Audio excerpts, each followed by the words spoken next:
नमस्कार। देश की तमाम फटाफट खबरों में आपका स्वागत है। खबरों के लिए आपसे निवेदन कि यदि आपने हमारे चैनल को सब्सक्राइब नहीं किया है तो कृपया करके आपके अपने चैनल को सब्सक्राइब करना ना भूलें। आप सब्सक्राइब करते हैं तो हमें हिम्मत होती है सही और सच्ची खबरें आप तक पहुंचाने की। वरना मीडिया में किस तरह की खबरें आपको दबाता है, मीडिया किस तरह की आपकी खुद की खबरें दबाता है, यह आप भली भांति अब जानते हैं। मीडिया उन खबरों को सिर्फ उन खबरों को दबाएगा जिससे किसी की कोई बात हो सकती है या आपके बच्चों की बात हो सकती है। जैसे आज की बड़ी खबर, दैनिक भास्कर की बड़ी खबर जो मीडिया में पूरे तरीके से उस पर चर्चा होनी चाहिए और उस पर बड़ी कवरेज होनी चाहिए, लेकिन छोटी सी खबर को उसको दे करके एक तरह से इतिश्री कर ली गई है, जबकि ये सबसे बड़ी खबर होनी चाहिए आज की। मोदी जी अभी अभी अमेरिका से आए हैं, ट्रंप से मुलाकात हुई है। ट्रंप से मुलाकात के बाद भी अमेरिका से 116 अवैध प्रवासी भारतीयों वाला सैन्य विमान ग्लोब मास्टर शनिवार देर रात अमृतसर एयरपोर्ट पर उतरा। जी हां, यह दैनिक भास्कर की बड़ी खबर। एक बार पुनः सैन्य विमान हमारे देश में उतरा है अमेरिका का। आप इस पर अवश्य कमेंट करें। विमान में पूरे भारत के 116 यात्री हैं। किसके, कहां के, कैसे हैं, इसके बात में बात नहीं होनी चाहिए, बल्कि पूरे भारतीयों का ये समूह है। इनमें 4 महिलाएं व 2 नाबालिग भी है। जी हां, सूत्रों के अनुसार सबसे बड़ी खबर ये दैनिक भास्कर की। सूत्रों के अनुसार सभी अवैध प्रवासियों को हथकड़ियां लगी थी। जी हां, ये बड़ी खबर दैनिक भास्कर की कि सभी अवैध प्रवासियों के एक बार पुनः हथकड़ियां लगाई गई है। क्या हमारे प्रधानमंत्री जी ने मोदी जी को यह ट्रंप से बात नहीं करनी चाहिए कि हथकड़ियां लगाकर हमारे देश के लोगों को आप क्यों भेज रहे हैं?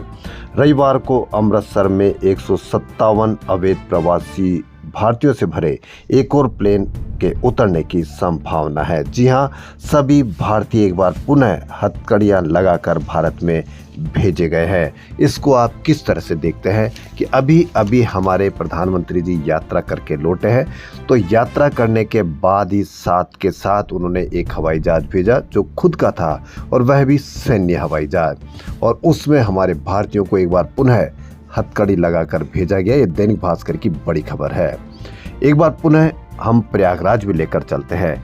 एक बार आपको प्रयागराज कुंभ से पहले एक खबरें आया करती थी कि किस तरह से स्टेशन पे एक अधिकारी जो महाकुंभ का अधिकारी था, उसकी वजह से कई लोगों की मृत्यु हो गई थी, कई लोगों की उस हादसे के शिकार हो गए थे, किस तरह से उसको बदनाम किया गया था। इसी प्रकार जैसे जैसे प्रयागराज महाकुंभ के पूर्ण होने का समय आ रहा है, वहाँ भीड़ बढ़ती जा रही है। शनिवार रात नई दिल्ली स्टेशन पर महाकुंभ जा रही भीड़ में हालात रेल प्रशासन के हाथ से बाहर हो गए। जान बचाने के लिए लोग एक दूसरे को कुचलते हुए भाग गए और इस तरह से 15 से अधिक लोगों की इस हादसे में मौत हो गई है।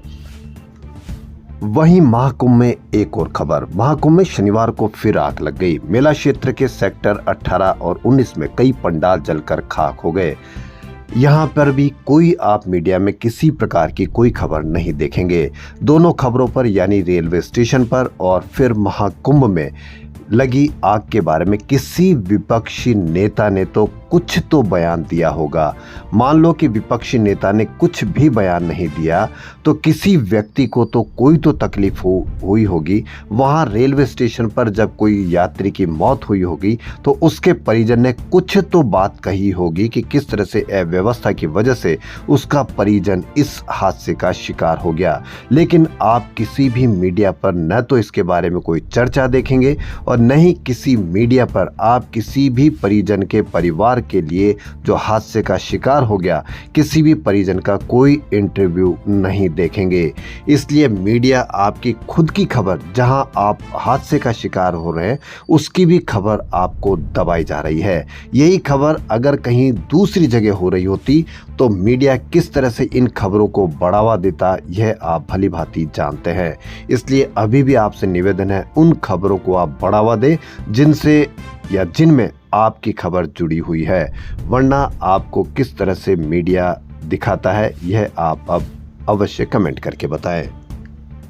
काम के घंटे बढ़ाने पर पिछले दिनों छिड़ी बहस के बीच पीएमओ की आर्थिक सलाहकार परिषद ने इसके आर्थिक परिणामों की समीक्षा की है।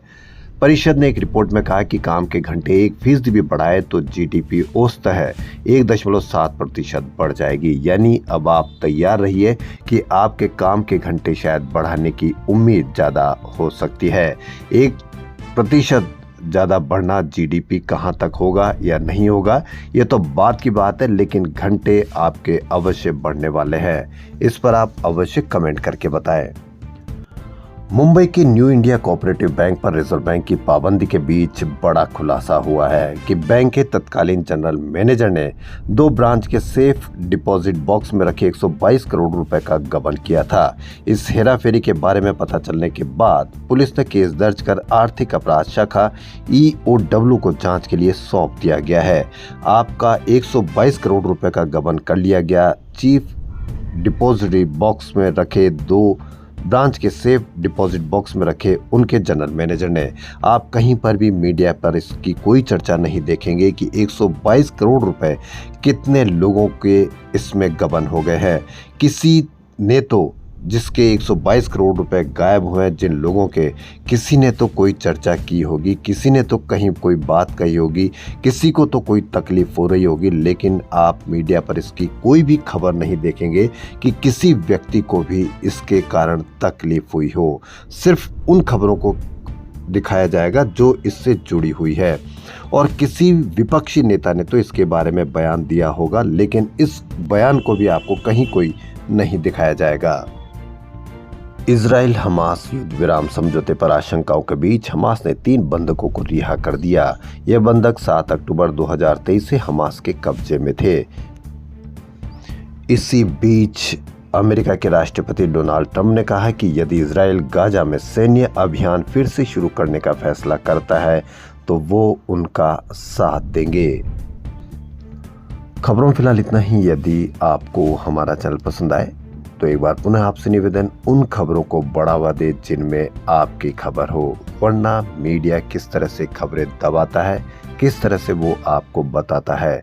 तो एक बार पुनः निवेदन, आप उन मीडिया चैनलों को बढ़ावा दे, उन सोशल मीडिया के चैनलों को बढ़ावा दे जिनमें आपसे जुड़ी हुई खबर हो, क्योंकि खबर वो होती है जो छुपाई जाती है, खबर वो नहीं होती जो बताई जाती है, क्योंकि बताने वाली चीज या खबर विज्ञापन होता है और छुपाने वाली चीज ही असली खबर होती है। एक बार पुनः धन्यवाद।